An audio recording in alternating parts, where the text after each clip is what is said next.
The Mayor's Secret Affair, a love story that ended in betrayal. The town of Willowbrook slept under a blanket of stars, its cobblestone streets silent, except for the distant hum of the old bar at the edge of town. Mayor Emily Hart's heels clicked against the pavement as she walked, her breath visible in the cold autumn air. She told herself she was out for a late-night stroll, a lie as thin as the ice forming on the puddles. Inside the rusty lantern, Clara Bennett wiped down the bar, her movements sharp and deliberate. She'd memorized Emily's routine, Tuesdays and Thursdays, 11 p.m., after the town council meetings. The bell above the door jingled. Clara, softly. Mayor Hart. Whiskey, neat, like always. Emily, adjusting her scarf. Just Emily tonight, please. Clara nodded, pouring the drink. Her eyes lingered a beat too long on Emily's trembling hands. Rough meeting. Emily sighing. Budget cuts. Angry parents, the usual. Clara, leaning on the counter. Must be lonely, always being the one who has to fix everything. Emily's throat tightened. No one had said that to her in years. Flashback, 5 years earlier. A college dorm room, blood staining the carpet. Emily's hands shook as she dialed her father. I didn't mean to. He fell, I swear. Her fiancé, Thomas, arrived minutes later, his Bible in one hand, a shovel in the other. By dawn, the boy's body was buried in the woods, and Emily's future as Willowbrook's golden girl was sealed. Back at the bar, Clara slid a second whiskey across the counter. On the house, for the hero who never gets thanked. Emily laughed, a brittle, unfamiliar sound. You're too kind. Clara, smiling. Kindness has nothing to do with it. Over the next weeks, Emily returned. They talked about trivial things, the weather, the terrible local band, the way Willowbrook's oldest oak tree leaned sideways. But Clara's questions always circled back, gentle and persistent. Does Thomas ever ask how you're doing? What's the one thing you'd change if no one were watching? Slowly, Emily's answers grew raw. Emily? Sometimes I wish I could disappear. Clara reached across the bar, her fingertips brushing Emily's wrist. Disappearing's overrated. What you need is someone who sees you. Really sees you. Flashback. Clara's childhood home, her brother's empty bed, the newspaper headline, local student vanishes, her father's slurred confession before he drank himself to death, the mayor's family. They paid to keep it quiet. One night, Emily arrived with a split lip. Clara, voice icy. Who did that? I fell. Clara's jaw clenched.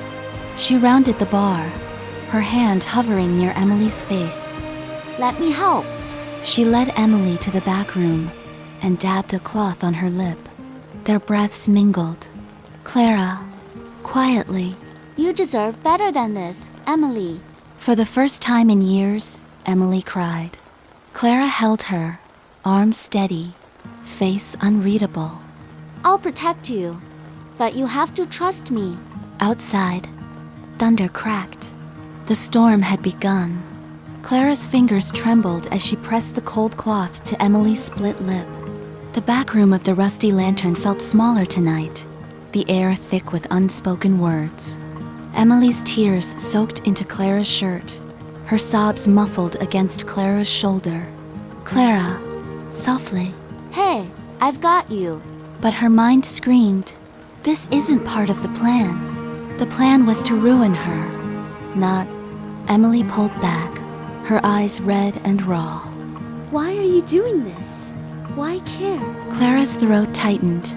The truth clawed at her ribs. Because I came to destroy you. Because my brother's blood is on your hands. But what slipped out was Clara. Because no one else will. Emily's office. 3 days later, Clara leaned against the mahogany desk, flipping through Emily's calendar. Charity gala. Town hall meeting. Therapist 4 p.m. She scoffed.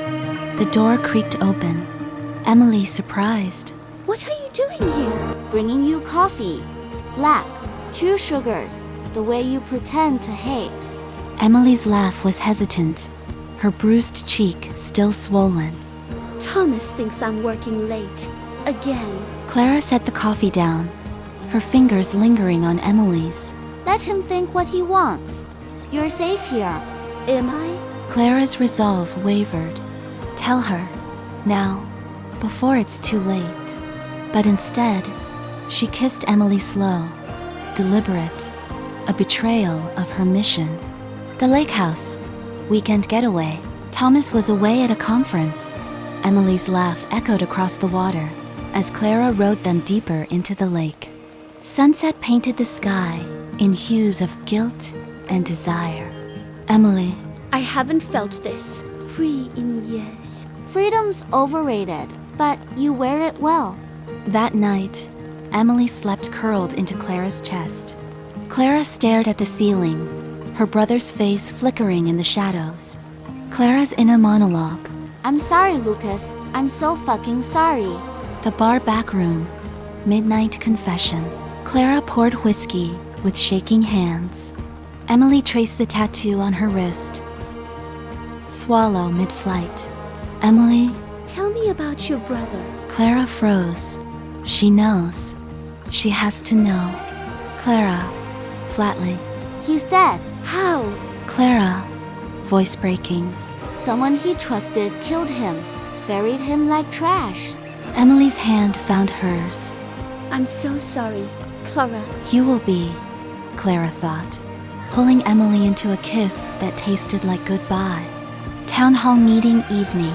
The auditorium buzzed with tension. Clara stood at the back, her brother's journal clutched to her chest. Emily stood at the podium, her speech about community values trembling. Clara, shouting. Ask her about Lucas Bennett. Ask her what she buried in the woods. The crowd froze. Emily's face drained of color. Clara, please. Clara threw the journal onto the stage. Photos spilled out Lucas's face, the shovel, the blood-stained dorm room. Clara, voice breaking. Tell them the truth, or I will. Flashback. Clara's brother laughing and alive. Emily's panicked call to Thomas. Emily, collapsing. I didn't mean to kill him. It was an accident. The crowd erupted. Cameras flashed. Thomas stormed toward Clara, but she was already gone. Lucas's grave. Midnight. Clara knelt in the mud, rain mixing with her tears. Clara. I did it, Lucas. She's ruined, just like they ruined us. But the journal in her hands felt heavier than revenge. Distant sirens. Red and blue lights flicker through the trees. Police station.